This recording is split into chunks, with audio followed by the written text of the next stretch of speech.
Thought it was time for an update, folks. Even they weren't safe from the nation.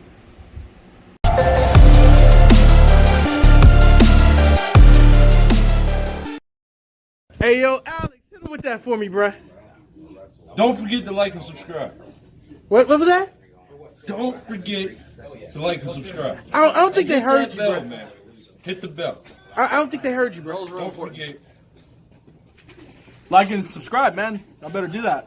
That's how you get more content. Hit the bell. And the bell. Ring the bell. Bell. Ring the bell. Bell. Click it. He's short, so I don't know his word. What's good, YouTube? It's your boy Jakari from Twisted Hammer Gaming. I'm back at you with another video, another profile. It's going to be an update to my Dogmatika Gravekeeper deck. A little bit has changed, but not too much. It's 46 cards. Realistically, if I wanted to get it down to 40, I probably could, but since the main focus of the deck is the Gravekeeper part of the deck and not so much the Dogmatika part, and I don't run hand traps, you'll see as I go along. So standards of 1 chief, 2 commandant, the 1 headman, the 2 heretic.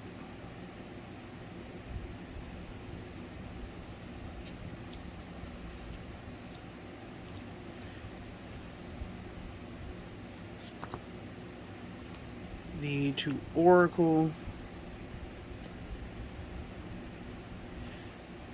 the 2 recruiter, the 1 shaman,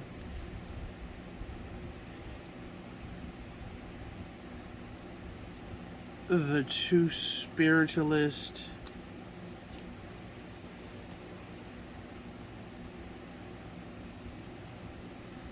and the 1 spy. So yes, the biggest changes is I cut spiritualist from 3 to 2. The God's honest reason for that is I can run it at 2. I can put it back up to 3 if I need to. I'm never running more than 1 headman. I've opened 2 headmen before.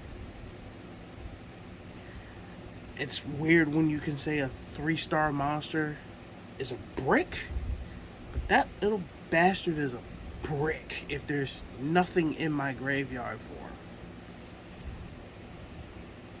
Continuing on with the Gravekeeper side of the deck, 2 Necro Valley, 3 Throne, 1 Stele, 1 Temples. Temples is probably the only thing I could bump up to 2 in here, and I'm surprised to say I can get away with 1 Necro Valley in here, and you'll see why in just a minute. 1 Imperial Tombs in Necro Valley,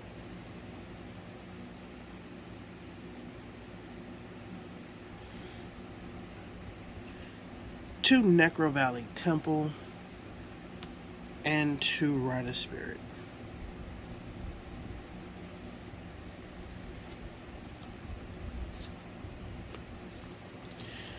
The Temple again is the reason why I really only play 2 Necro, because I can always recur it from my grave. But in all honesty, I have tried to test this, and it's been relatively successful.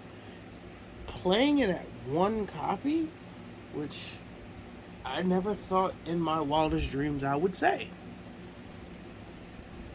And then for the relatively modest Dogmatika engine, 3 Ecclesia, 2 Fleur, 1 Maximus,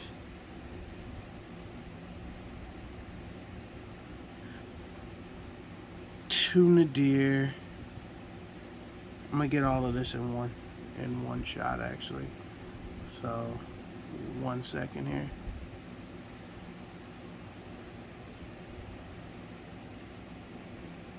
And then the 3 punishment.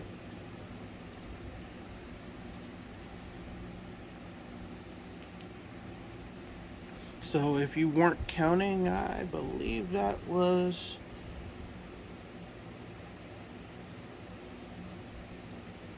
That was 11, so that puts me up to 37 cards in the deck.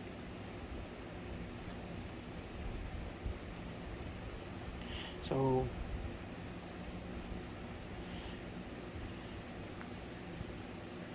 38.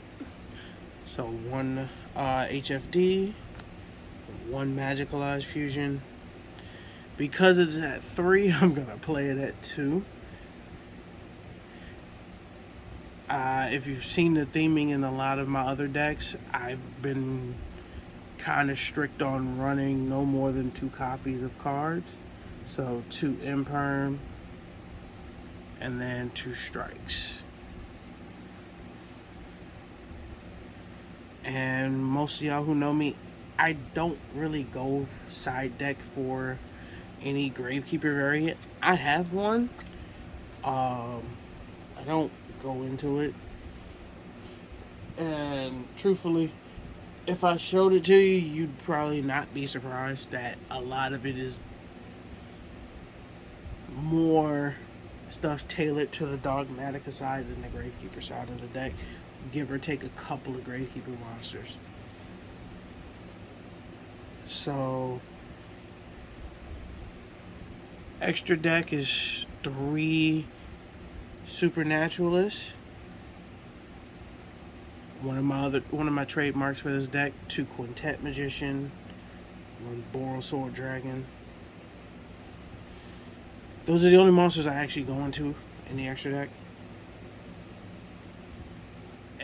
To be 100% honest with you, they are the only monsters I go into. So the other 9 monsters are primarily for the Dogmatika part of the deck. So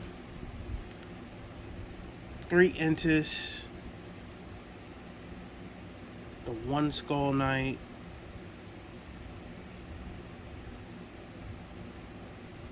the 3 Titanic Lad,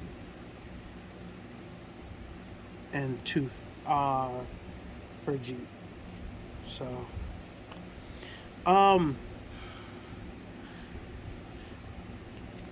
I've had somebody ask me to do a quick couple of test hands, so I'll do a quick shuffle up, because since I just profiled it, I gotta do a few shuffles, power shuffle and all that good stuff.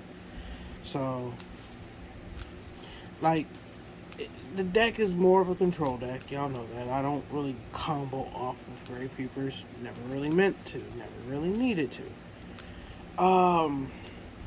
This deck is primarily a go first deck. With stuff in it like Raigeki, I can go second. The Dogmatika stuff does technically allow this deck to go second, because Flare can be summoned on your opponent's turn as an interruption if you already have done stuff.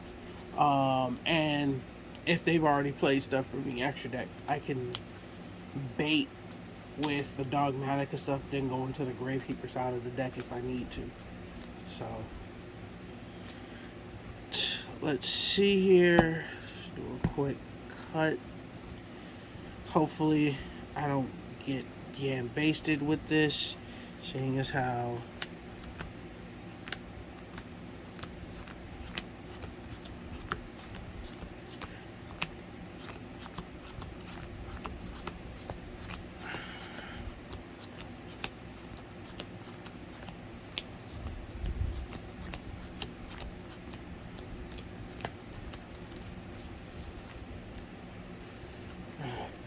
now it should be good and shuffled. Because holy shit, I have opened some of the worst test hands doing stuff without power shuffling this deck. And that, I mean, that's one of the things you should do, and I tend not to.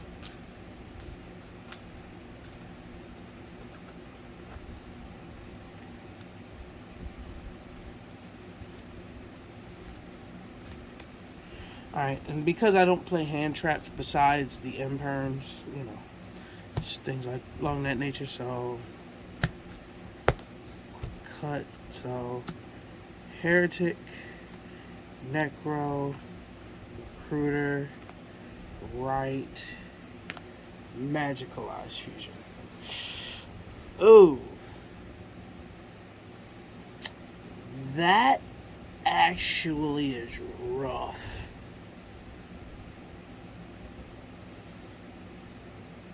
That 100% ends up being along the lines of pray you don't get your ass destroyed, because all I'm gonna really do is activate Necro Valley, set Recruiter, pass. That's that hand. Truth be told, that was like I said, sometimes them's the breaks. Necro, Spiritualist, Nadir Servant, Oracle. Alright, so that is actually the setup. That right there is 100% what you need. So I actually have, I will, by the end of the turn, if nothing gets ashed or nothing gets ogred, I can go into here. I didn't even know it. Activate Necro, normal Spiritualist. If the effect doesn't get negated, fuse from hand into Supernat. Supernat, activate effect in main to go into the end phase. No, to resolve an end phase. Activating the deer.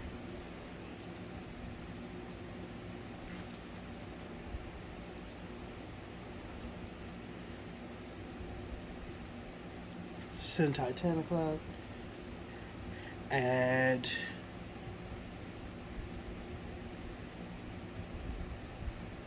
actually add Fleur-de-Lis. And there's a reason I'm gonna say add Fleur. Add Fleur. Set the Emperor. Titaniclad's effect is gonna activate an end phase along with Supernat. So they're both can effects, so you can choose to do it however you want. So let's just go Chain Link 2, Chain Link 1.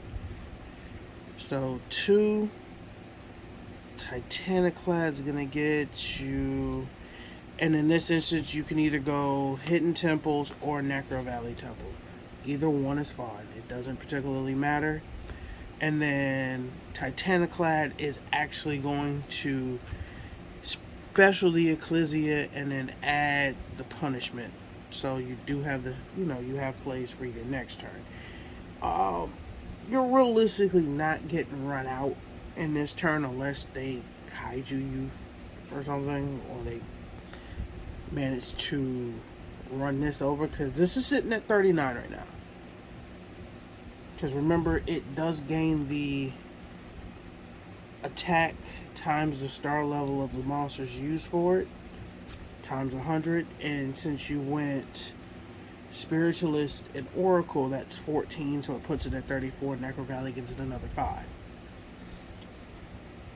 So, but now you have the Dogmatika side that's live, because now there's a monster on the field from the extra deck. So when they start going into their plays, you could easily just go in, negate, and now you have, you have a decent amount of set up. You can do what you need to do at that point. And then you still have the interruption with the imperm. So you do have a negate with her because there is a Dogmatika monster in the field. There's a free special interruption on your opponent's turn. You do have the negate on their turn as well. You have the protection from Necro Valley and this. The Necro Valley basically, unless they spin it, they bounce it, or they banish it. That's really the only way they're going to get rid of the card. Because it is currently protected from destruction from this. With this. Both of these are actually protected from destruction. Minus this being destroyed by that. But yeah, that's basically it for the deck and profile. Let me know what you think, folks. Like I said, Gravekeepers can brick. Dogmatika Gravekeepers can brick. It does happen. It be like that sometimes. But yeah, I know I genuinely enjoy playing the deck. So on to the next one. Till next time, don't forget to like, share, and subscribe. It's been your boy Jakari from Twisted Hammer Gaming signing off.